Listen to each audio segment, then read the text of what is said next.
All done.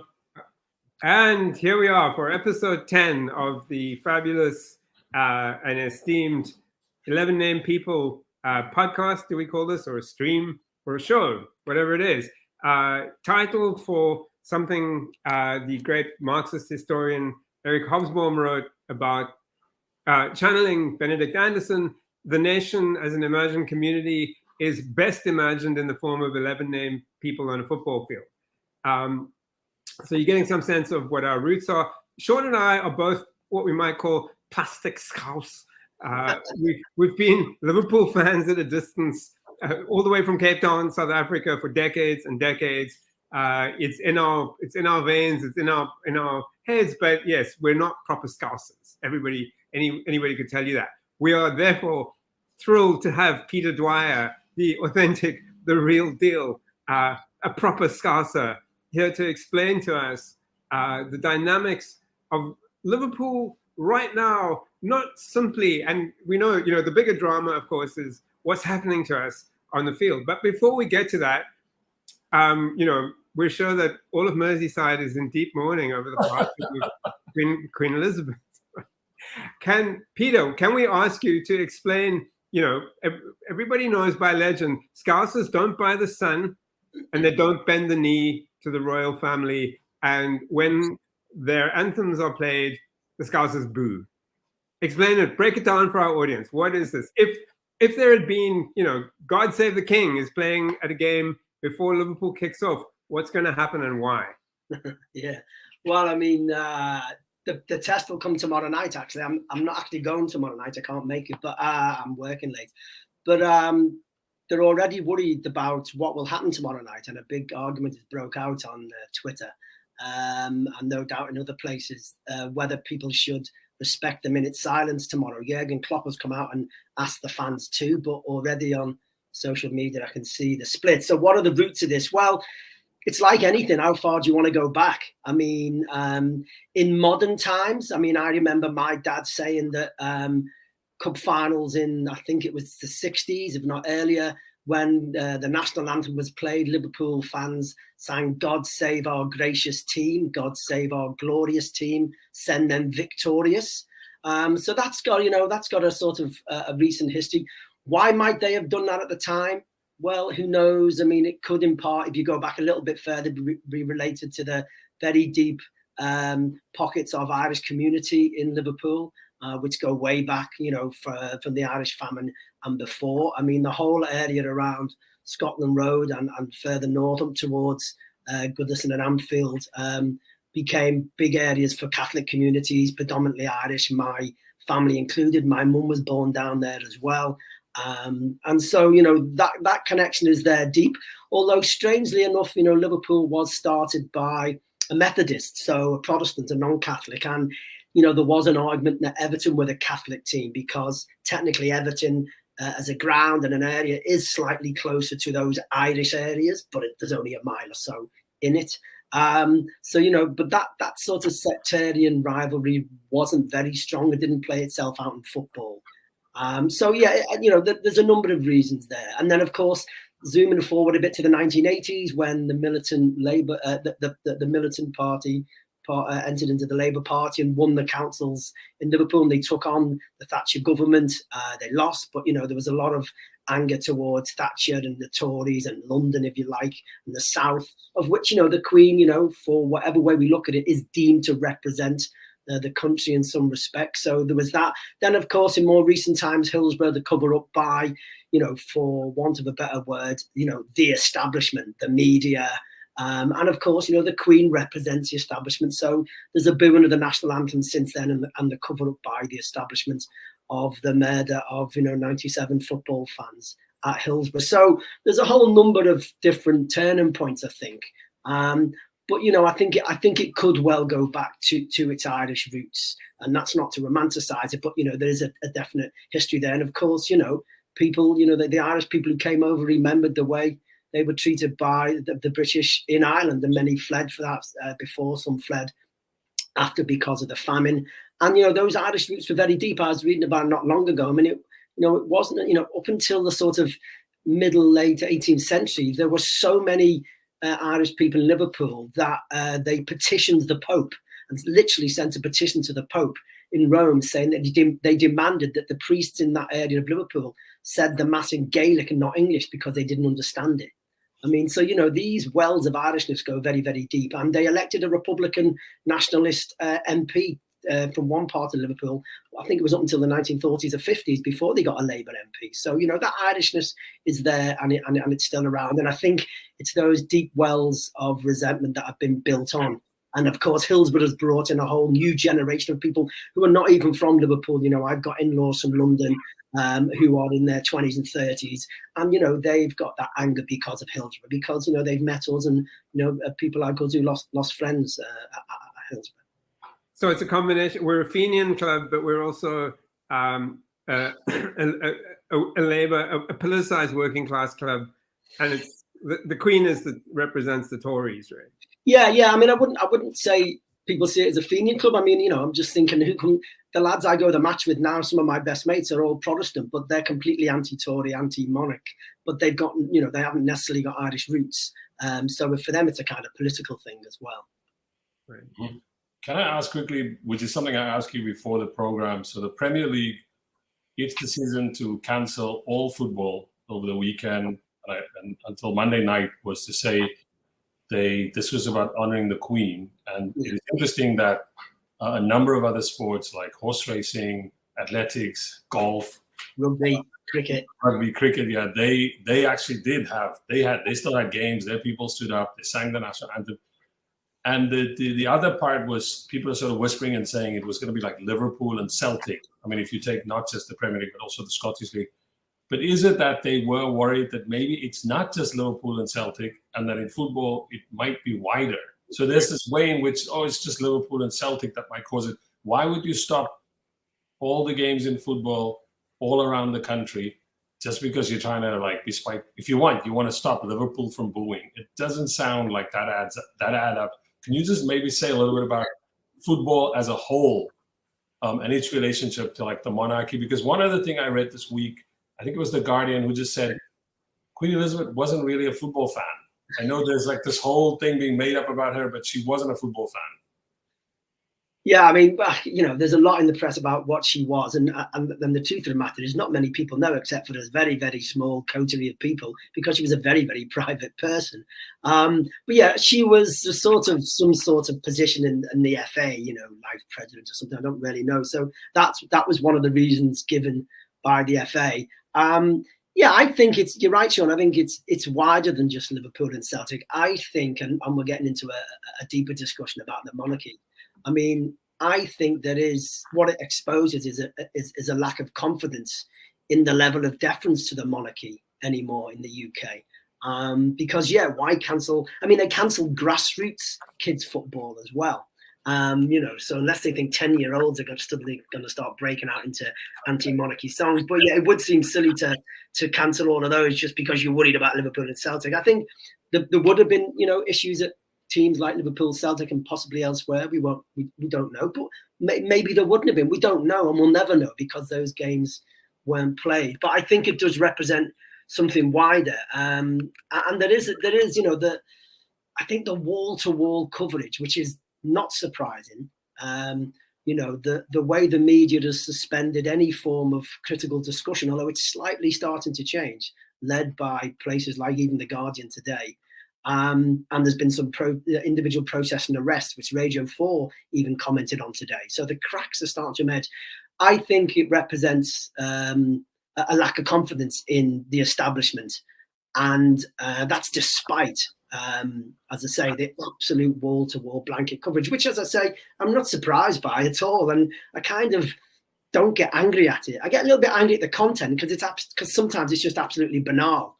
And sometimes it's absolutely ridiculous. So the Daily Mail put pictures in of people saying they'd saw the Queen in a cloud formation that was above Buckingham Palace. And I'm not joking now. This is there to be checked, by the way. The Daily Mail also, took a picture of a rainbow that apparently appeared over Buckingham Palace or not long after the Queen's death was announced, as if it was some sign from God. I mean, that really kind of angers me. It makes me laugh, but it angers me. But the wall-to-wall coverage, the real, drop of any pretense of objectivity from all of the media doesn't shock me at all, because they're very pro-monarchy. You know, why wouldn't they do that? And I think they've done it very well. However, does that mean that reflects the opinion of thought in Britain? I'm not so convinced. And I'm not saying for 1 minute that Britain is a fully republic country. I mean, the latest poll I read last June, just before the Queen's Platinum Jubilee, I think had, you know, support for the monarchy and wanting to, you know, still have a monarchy was sort of 60-70%, but it was a big drop from 10 years before. And if you look at it amongst young people, 18 to 24-year-olds, then it was 50-50. And that was a massive drop from being pro-monarchy down to 50-50. So things are really changing. So yeah, I think that reflected an establishment nervousness and lack of confidence. And I'm not just saying that because I myself am critical of the monarchy. I think that there's something there, because we've seen the sort of ups and downs of the monarchy over the years. And, you know, depending when you take a poll, depending on what's going on, if you'd have took a poll after the Queen paid £12 million towards paying off, you know, Prince Andrew's, you know, sort of settlement with the woman he's alleged to have had sex with when she was underage, then I'm sure the polls would be very different. You take a poll tonight, then of course, pretty different again. But I think what the Queen's death is going to do, it is going to open up a debate like this country's never had before, because we haven't had a monarch reign for so long before, you know, in modern times. It's an interesting moment because of what's happening in the country. Like she coincides with almost what appears to be it's almost like a horror movie. Like, you know, Thatcher died, but did she? No, she came back, and, you know, she's back, but in this like weirdly kind of monstrous next generation form of like this this new layer of younger Tory leaders who just, like, you know, almost like unthinkably more extreme than she was. And you kind of see Britain, and, you know, to the extent of social democracy in Britain just being unraveled at almost like breakneck speed now. And in the way that Liverpool as a city in the 1980s, you know, suffered so much at the hands of Thatcherism, and you can almost feel another wave of that is upon us. Like, you know, what can we expect from, but the other end of that is like, who's in the stadium? Like, working class people can't actually really afford tickets anymore. Like, does that affect, you know, how that mood of working class people in the country expresses itself in the game? I mean, it could. I mean, it's an interesting. I mean, I was just saying to someone today. I mean, there's always this idea that football's been taken over by the middle classes, and it's certainly been taken over by the very rich. There's no doubt about that. But I mean, I think a lot of, you know, people in the ground are still what I'd call working class. Again, you know, it's hardly scientific, but, you know, I know groups of mates and fans from different clubs around the country. And if I look at my mates, Sean's met them, you know, they are electricians, firefighters, factory workers.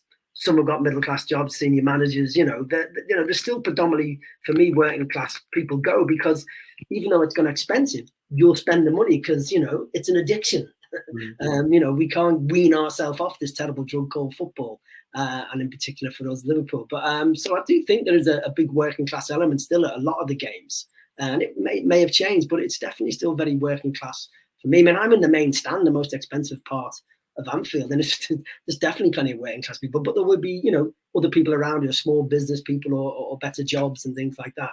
I think I don't know if it just depends on, you know, on people's politics and the regions as well. I mean, I expect, and I've got no evidence of this, that like the West Ham game, they automatically broke out and started singing the national anthem because they played in a game the night of a death. But, you know, that's not to say there won't be people in London who are, you know, either nonplussed about the monarchy, or, you know, or are sad, but you don't really believe in the monarchy, or maybe sad because it's the Queen. It'll vary as well. But of course, you know, you will get big differences at some clubs, and Liverpool and Everton for that matter. We mustn't forget that it's not just Liverpool. There's plenty of lefties and working class people at Everton are very political and supported, and all the things I described, and, you know, and a Catholic, and may have that Irish connection, or just be politically against the monarchy and the Tories there as well. And of course, Celtic and other things. Although it was interesting, I don't remember who they played, but there was fighting broke out and boos broke out at the ground against when Hearts were playing the other night in Edinburgh. Now, Hearts is traditionally a Protestant team that has links, and the Protestants in Scotland, like Rangers, have more allegiance and links to the Crown. And Hibs are the Catholic team, as seen in that sectarian way in Edinburgh.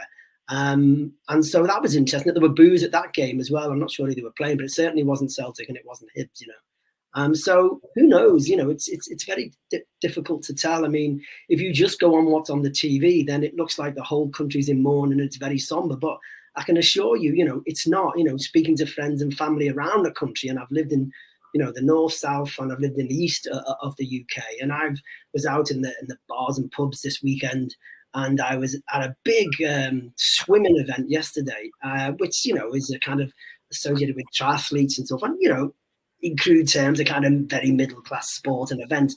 And there was lots of people there, and I tried to listen, to the queue in the queue for the coffee and over the tables, and I didn't hear it mentioned once. I really didn't. People were talking about families, relationships. One was buying a car. They were talking about swimming. And no doubt people were talking about these things, but it's not a somber mood everywhere you go. People are surprisingly just getting on with their life.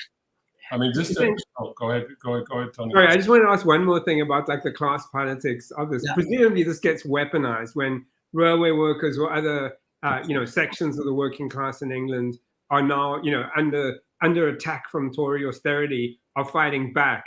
Presumably, there's some effort to kind of go, but what about the Queen? We're in mourning. You can't go on strike. Is that? Oh, that's happened. Strikes were cancelled the other day.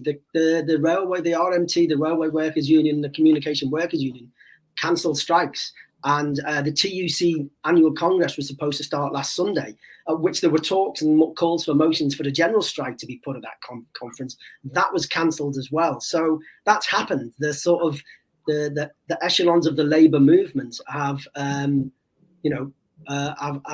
folded in the interest of national unity. Definitely, whether they were right or wrong depends on how you see the whole situation we're in. But no, that's happened. The strikes have been called off.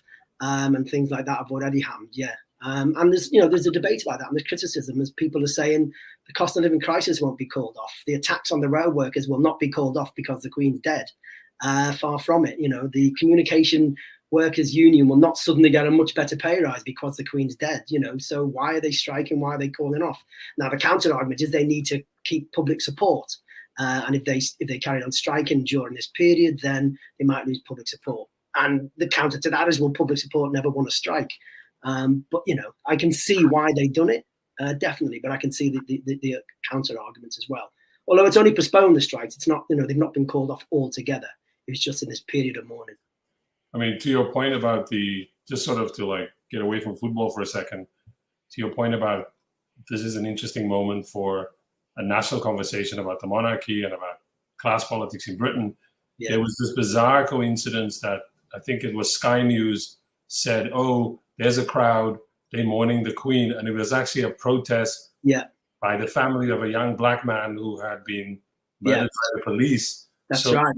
To ask you about that obviously, and I think maybe where Tony was also heading was, I think it was you or somebody posted this photograph on social media where you have a shiny kind of ad to commemorate the Queen's passing. Yeah. And next to it was like a sign for like a food bank. Food bank, yeah, that's right. Yeah.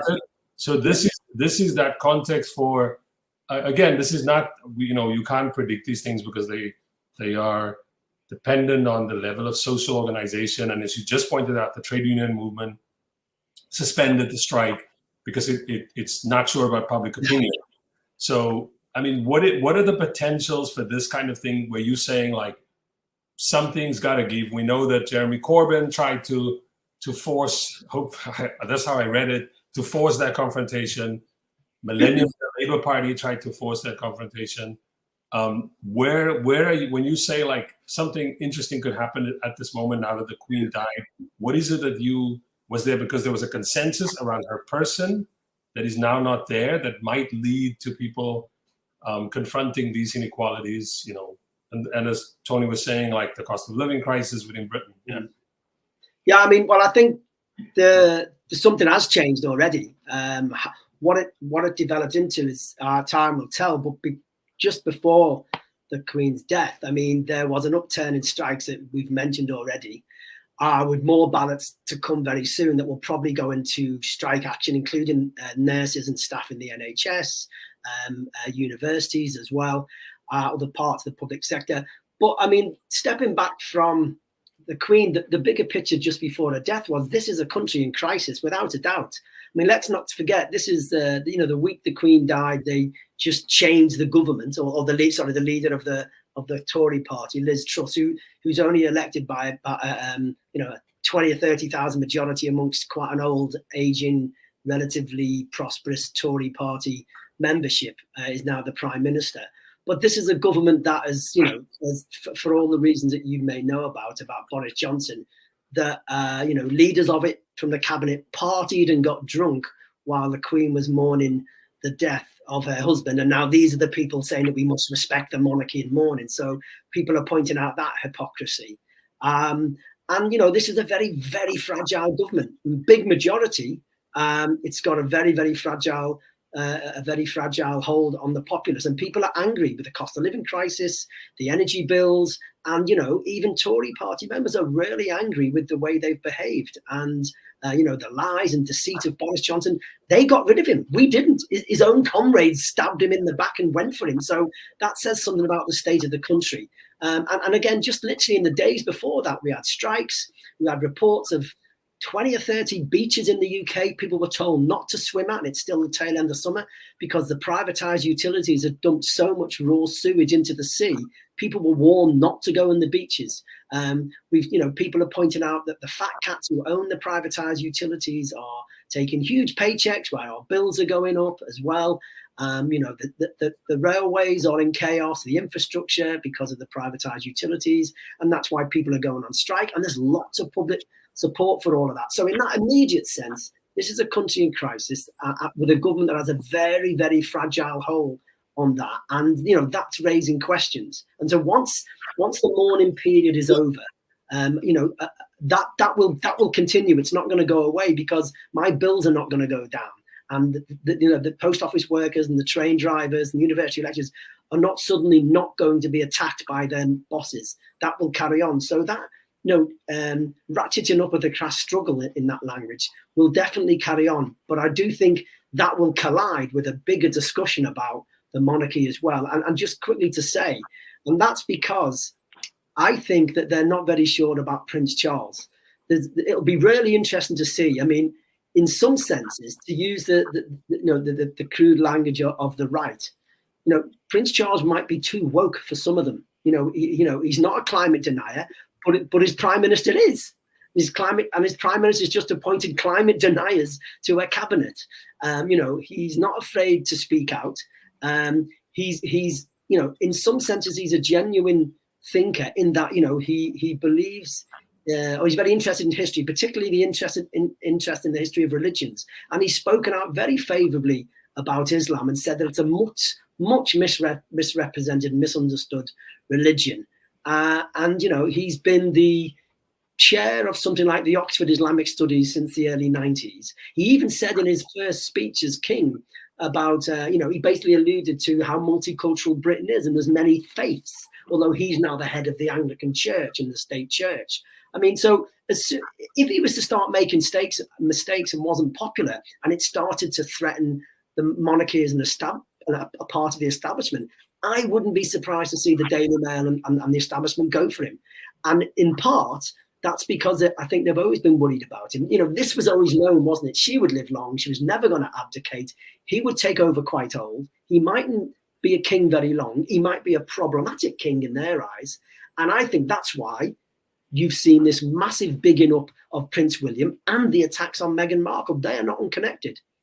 Her and Harry had to be put down a few pegs because they were never going to be in line to the throne, but William was, and he and his wife have always been compared and contrasted to them because he will be the next king, and he may well be king for a long time.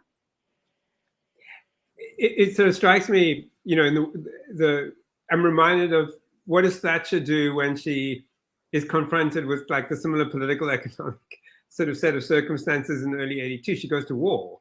Yeah, she has Malvinas, and that the jingoism that ignites kind of puts a damper on things for period. I mean, you know, I can't imagine Liz Truss getting seriously involved in Ukraine, although as much as she might like to.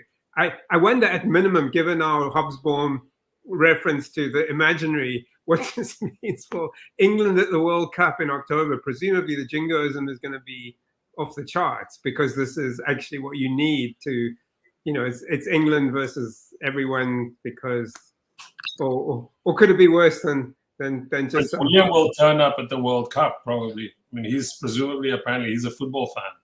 So to follow your analysis, if you want to weaponize football, then Prince William turns up, and then you built up this kind of thing for England, I suppose, and bring back all those old songs and everything.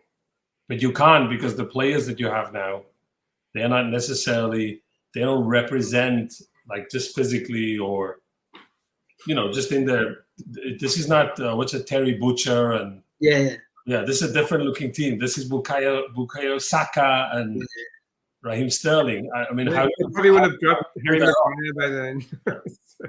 I mean, what is being weaponized is the death of the Queen. I mean, an Australian commentator said they were looking at Britain and saw a country full of porn mourn, you know, because of the wall-to-wall coverage. And in a sense, what is happening is that the establishment and obviously all of the media, and it is all of the media. I mean, you know, without acceptance, it's all of the media. Okay? I mean, the BBC is outdoing itself.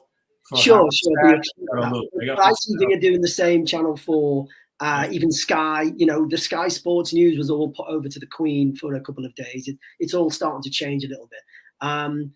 But what is being weaponized is her death. And so what the establishment are doing is they're using this short window to really pile on the propaganda and the ideology. There's absolutely no doubt about that. I mean, whatever we think of the monarchy, the media has fallen over itself and fawning towards the monarchy in this period. Only just today, literally today, are the cracks starting to appear. So Radio 4 this evening, Radio 4, for those that don't know or watching, is really the station of the middle class and the rich and the political establishment in Britain. Radio 4 this evening reported on the arrests that have started taking place of protesters. I don't know if you've been aware of this, but a guy was arrested in Oxford yesterday, coming out of church, because he shouted out at the proclamation being read out in Oxford as he happened to go past. He shouted out who elected the king, and he was pushed over and arrested by the police. On what charge? Oh, well, he said today, he's interviewed today, and he said he's not sure. They keep saying different things to him, but you know, people writing on Twitter who are lawyers are saying it won't stand. A woman was. Go ahead. No, so there was a man, I think, who said he got arrested and he was told you are disturbing the public order. Yeah, it's a threat to public order, and that means that you might upset people. But you know, as I was thinking, what if he wrote the opposite and that he loved the monarchy? Is that still a threat to people who don't like the monarchy? But he wouldn't be arrested for that. But yeah, it's ridiculous, and the press is starting to speak out. And as I say, Radio 4 interviewed the guy from Oxford. There was a woman this evening outside down near Buckingham Palace or somewhere. She was chivied along by 7 or 8 police. And she looked a middle-aged, you know, very sort of tweedly dressed woman, and she just had something about, you know, it's not my king or something. And then a guy was also on Twitter filming himself. He was arrested for holding a blank piece of paper in which he was told, if you are going to write something about that's critical of the monarchy, we will arrest you. So he was asked, what are you going to write on there? And he said, that's not a crime. And they threatened to arrest him for it. So, but this is being reported in The Guardian today and in the BBC. You know, this was 6 o'clock news on the radio. It's not mass TV, but let's see, it might get on tonight. So these cracks are starting to emerge, which is interesting. Well, this tells you exactly why you can't have football, because you can't go and arrest people in a football crowd. No, not if 40,000 are booing or thousands within the crowd are booing. Yeah. You know. Let's see. But yeah, let's see. So yeah, things are starting to change very slightly, but you know, they're still taking advantage of the Queen's death, and they're definitely weaponizing it to try and I think create this illusion of national unity, because you know, in the weeks and months before the Queen's death, there was no national unity, without a doubt. And then, of course, you know, the whole Brexit voters completely divided the country as well. So there's no unity there, and that hasn't gone away. can we ask about, and you know, the decolonized Britain, to the extent that it's decolonized, and which is obviously, you know, only partial, but that changing Britain, that changing legacy of what the empire was about, what the empire meant, which the Crown, you know, exemplifies in some way. Like, how is that playing in the sort of contemporary British landscape? But also maybe to talk about, you know, Liverpool's legacy. Liverpool probably has its own mixed legacy when it comes to questions of race and questions of who is, well, I don't know if it's English, because people in Liverpool say they're Scouse, not English, but who is Scouse then, even, you know? Yeah. I mean, the whole colonization debate, but I do think it's taken place at certain levels amongst, you know, the sort of media, university students, and some of those circles, and it does filter a little bit into the sort of wider political labour movement. But it's not a big debate, I think, amongst most ordinary people. But you will get snippets. So, for example, there's been some little vox pop interviews on TV, and I don't know whether it's international TV. I suspect it is, where a couple of young people were stopped and asked about it. One guy in Manchester, you know, working class guy, Manchester accent, you know, stopped in the street, and he just starts talking about, no, I don't support the monarchy. And he referred to colonialism and things like that as well. And one of the placards held up in Edinburgh yesterday, when a woman was arrested, you know, she had something about imperialism on the placard as well. So it is filtering around, but I wouldn't want to exaggerate that debate. But it's definitely taking place on the campuses and universities. There's no doubt about that, without a shadow of a doubt. The publications, mostly on social media. I mean, a lot of things, like the children of African immigrants, or, you know, the children of the Windrush generation, young white British people. You know, to your point, I saw also an interview with a young woman. I think CNN was sort of cornering her, trying to get from her that she loved the Queen, and her first comment was about Prince Andrew and about inequality. So it's like, I think there is a challenge for the establishment in Britain, that, you know, there's a whole range of people much younger. They don't share that same, they don't have those same kind of connections. They don't think about the Queen and the Second World War, or a calming hand, or they don't invent histories that she decolonized Africa. So that's harder. It's harder to make that stick with young people. Yeah. I mean, what did change the political landscape, although it's died off a little bit now, was the Black Lives Matter. That, without a doubt, put it in the public consciousness in a way that a million university professors never could. So a real movement on the street, and that was a massive movement across towns and very small areas in Britain. You know, small rural towns in Oxfordshire had marches of 500 people for Black Lives Matter. You know, and, you know, ripping down the statue in Bristol. So that was on national news, the press. So that really has raised it. So there is a debate that is percolating around, you know, our imperial power, the imperial past of Britain and things like that. That will come out more in the open now because of you know, the death of the Queen, and we're now talking about, you know, we're in a post-Elizabethan period as well. So yeah, there is definitely some you know, debates to come, and I think, you know, this will continue the sort of you know, the tumultuous times in which Britain is living. I mean, I know elsewhere is as well, but no more so here, and that will continue. So whilst there is an appearance of national unity, which again I think is a little bit fake, that will disappear quite quickly in the months to come. Without a doubt, it will. It will just go, because people are going to get on with their lives, and we're all basically shitting ourselves about the winter, if we're quite frank. Do you know what I mean? In the weather, the costs, things like that. There may be another, you know, uptick in the pandemic as well, but that will disappear, and that will then collide with, you know, the strikes, the cost of living crisis, the debate around Black Lives Matter and our imperial past that's been percolating, Brexit as well, which I think is also tied to all of this. I mean, just a quick point. I mean, to go back further, I think that, you know, the whole Brexit debate is symptomatic of a deeper debate amongst the British establishment, and that is, you know, it's not a wild point to say Britain has been in decline since the mid 20th century. It ruled the world from the 18th, 19th century till the early part of the 20th century. America then became the dominant power in the world, as we know, and Britain has been trying to recover and regain its imperial glory since then. It never has, and it never will. I mean, sterling hit its lowest last week when Liz Truss was elected the new prime minister. But, sterling has been on the decline since the 18th century relative to other currencies. And that reflects the imperial decline of Britain. So a debate broke out amongst the ruling class in Britain. Is our future best tied with America, as it had been traditionally, or is it with the EU, which had happened in the post-Second World War 1950s period? And that split, even amongst the Tories and elsewhere, the media reflects that debate amongst the establishment. Will we be safer with America, economically, politically, militarily, or will it be with the EU? And that's a deeper debate. That will now play itself out in a way even more so because of the death of the Queen, because those debates will resurface in all sorts of different ways. So just to change tack to another crisis, which, as you said, it's like an addiction. There is another place. Serious matters. That's what you want to say. You're closer to that action. If you're watching, after the game against Napoli, if you're a Liverpool fan, and people who listen to this, they're like, "Oh my God, now it's a real Liverpool show." But if you're watching, and I felt physically sick. I had to go to work. I had to teach that night, and I think I called Tony the next day. I was like, "Yo, I felt like I was sick." I was like, "So how do you closer to the action? I mean, how do you?" And of course, you're getting a break because then the Queen died. The games got postponed. So we were not, it could have gone bad this weekend.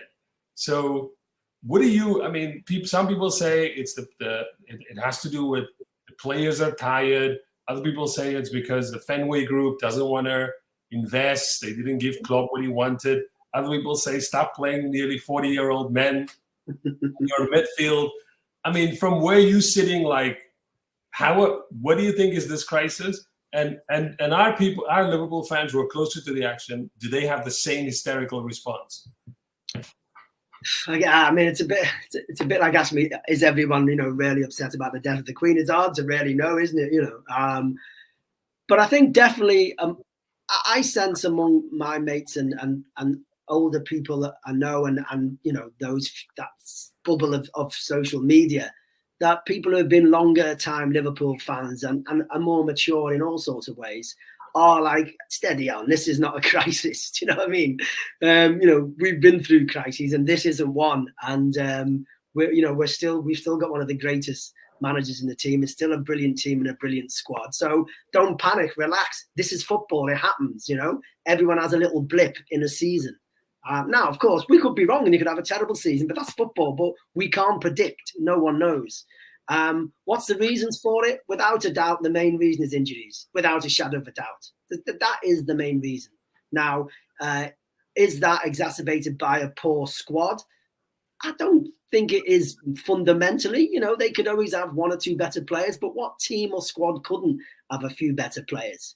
But I think it really is bad luck as well. Now, I think they might also be a bit tired. Definitely, I think last season would have took it out of anybody. Mentally tired. Yeah, mentally and physically. And Klopp demands intensity, his favourite word, mentally and physically.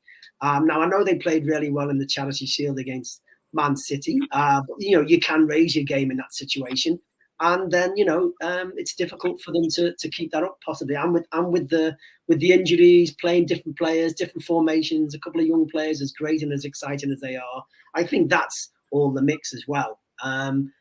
Whether Klopp has been denied money, it's a bit like, was the Queen a nice person with a funny, dry sense of humour? We'll never know because we don't know him when we don't get privy to that. It's all pure speculation, which the press loves, of course. But I just, we just don't know. And we'll probably never know until Klopp retires and writes his autobiography. It was like waiting for Fenway. We just don't know, I mean, there's probably too much. We know the money would have been there if Jude Bellingham was available, but he wasn't. So yeah, exactly. You can't buy someone who's not available. If the right player was available, they would have kicked in 100 million if that's what it took, right? You know that. I think it's more, you could see that maybe all of those like science, math, modeling, whatever's that they do sort of was, paying very close attention to the models for all these players we're seeking, but maybe just not enough. Like if you think about who's on the injury list, and you think about who's always on the injury list. It's like, it doesn't take a genius to figure out that you're only going to get 30 games a season at most out of Thiago. You're only going to get 20, if that, out of Naby Keita. So you can say you have 9 midfielders, but you actually don't. So I could sort of see, you could definitely make a case that we should have bought somebody before the last day, like a Caicedo or something. It's okay. I agree with you. It's not panic stations. The other thing I would add is that I think the club as a whole underestimated the importance of Sadio Mane to the club project. Like, really, he was there from the get-go. He carried us. Like, we wouldn't have been in sniffing distance of the possible quadruple without Mane. And he, who knows why he went. I mean, you can sort of make a case. It felt a little bit like everybody was talking about Mohamed Salah. Is he going to sign? Is he going to sign? Is he going to sign? Nobody's talking about Mane. Mane is carrying us through that, that run. Maybe somewhere in there, Mane is like, you know what? I've won everything I'm going to win with this team. And it's time for moving on. Whatever it is, you can see like the problem this season, partly, and we can't measure Nunez. It's like he's going to take a whole season to bed in at best. So, but you can see there's a problem with pressing. There's a problem where when Firmino plays, we're better because that model of the press. And so the high line defensively gets exposed because the pressing isn't happening.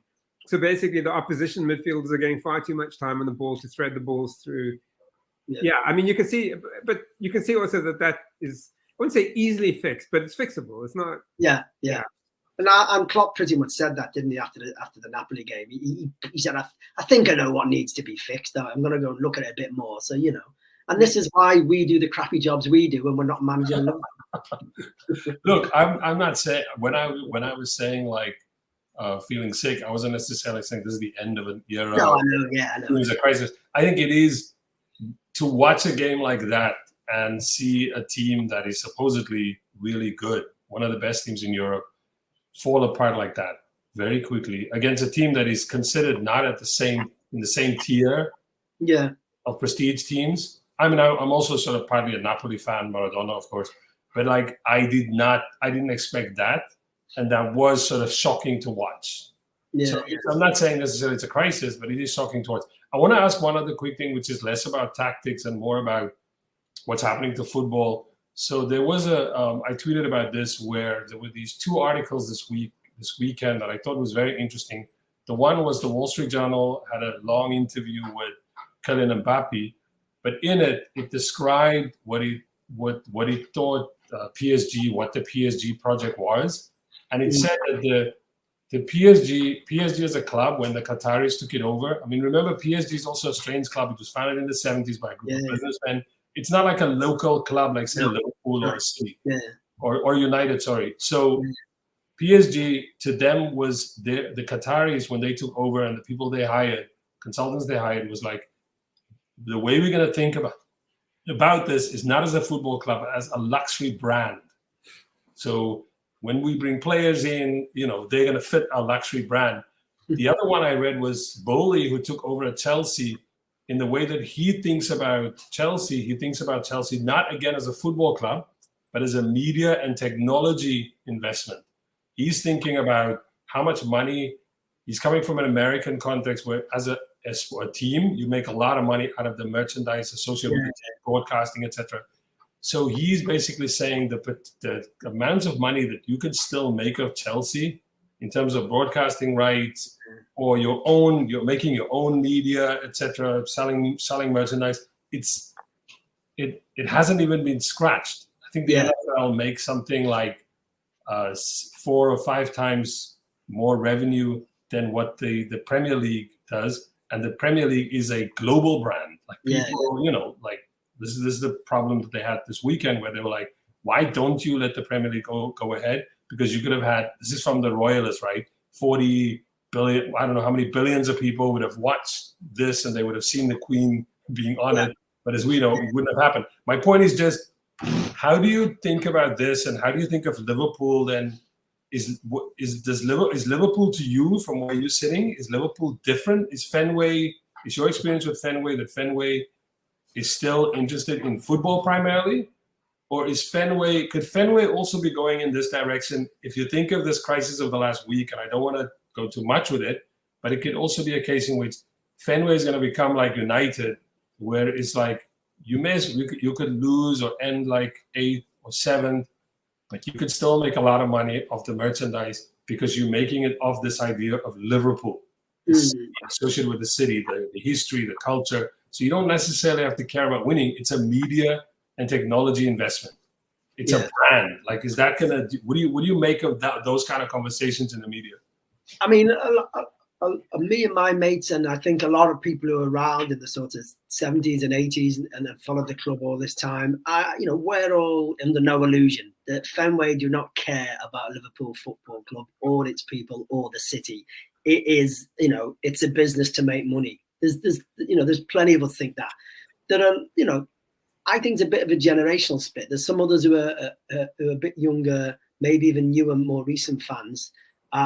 They don't see that. They're very grateful to FSG. Now, in some ways, we're all grateful because, they bailed the club out. But, everyone knows that they bought the club to make money out of it. They really don't care about us. And so there are, deep pockets and groups of people who have no illusions in FSG. And we saw that the way they jumped at trying to get into the European Super League. We saw that the way they wanted to brand the liver bird. I mean, if that didn't tell you everything, what would, So there's definitely plenty of people who have no illusions in FSG. And that's the same in plenty of other clubs, all the other clubs are owned by Americans and rich people. Their fans know that. They're not stupid, but they just want to do the game and have fun. Question about that.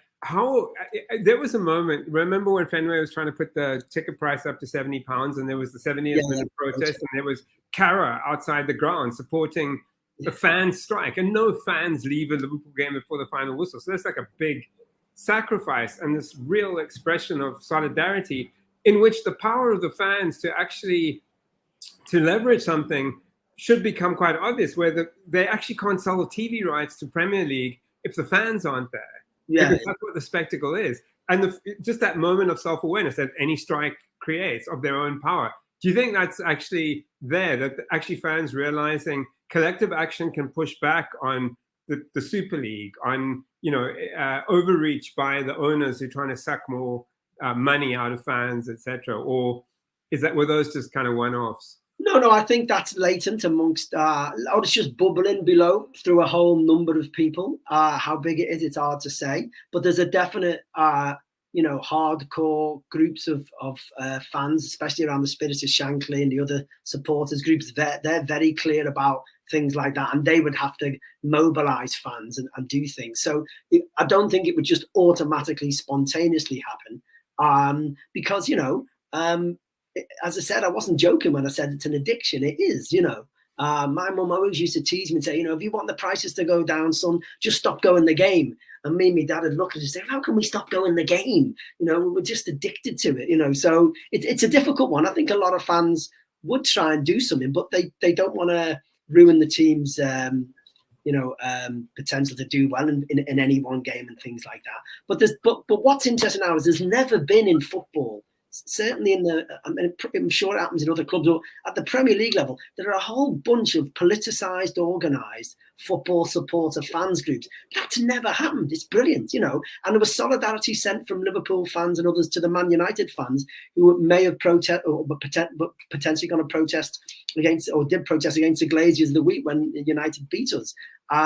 So, there are fans there who are aware of that. There's layers of fans who are, it's sort of just there. And there are some, I think, who don't really care. They'll just go the game anyway. And, there are definitely some that are anti all that politics, We shouldn't romanticize Liverpool fans or any others. There are people who just want to go the game and don't like, all this politicization. But that's fine. That's their opinion. They may be a silent majority. I don't know, but they're not organised, so fine. But there's plenty of organised, fan groups, especially around Spirit of Shankly and others, who've now just won representation I've got one person sort of on the board and they've got to negotiate. It's only a consultation thing, but it's better than nothing. I mean, fans have never had anything like this at big clubs like Liverpool. It's not like Germany and elsewhere where the game is run differently. So this is quite interesting. And they also link up, the Spurs, the West Ham, the Liverpool, Chelsea. They all link up, in the football supporters groups, and they've marched at demonstrations against austerity together and things like that. So they're very political, and they're the best ones of it, and they do organise and give out leaflets. All the fans do, all the different grounds. Actually, I follow some of them on Twitter, the West Ham one and the Tottenham one as well. So they're interesting, they're good. So yeah, it's there. Some of them know their power. Some of them know they've got to organise. It's not everyone, but I think they can mobilise a wider group. But no, I think probably more fans don't have illusions in FSG, but they don't really go on about it. Do you know what I mean? But they'll go along with what FSG are doing. But if you stop them and don't, do FSG really? I'm sure most would say no. Of course they don't. They're billionaires. They're business people. But that's not their obsession. They're not going to talk about it. They're not going to follow it. But the supporters groups do, like Spirit of Shankly, definitely. And you also have to have a realistic sense of what's the alternative. I mean, if the alternative was Gillett and Hicks, Yeah, exactly. Yeah, exactly. And also, I mean, before FSG took over, I was involved with others trying to build up support around trying to buy the club, and with a bunch of other people around Liverpool who are known around the club and that. And it was never going to take off, to be honest. We were just never going to get that money. Do you know what I mean? So, yeah, we've got to make the best out of a bad situation. But, football has never been owned by the working class in this country, ever. I learned that very early on from my dad. He wasn't that political. He said, look, it's run by accountants and lawyers. It's a middle class. Middle class people own Liverpool. They always have, and Everton and other clubs. Now it's the billionaire class.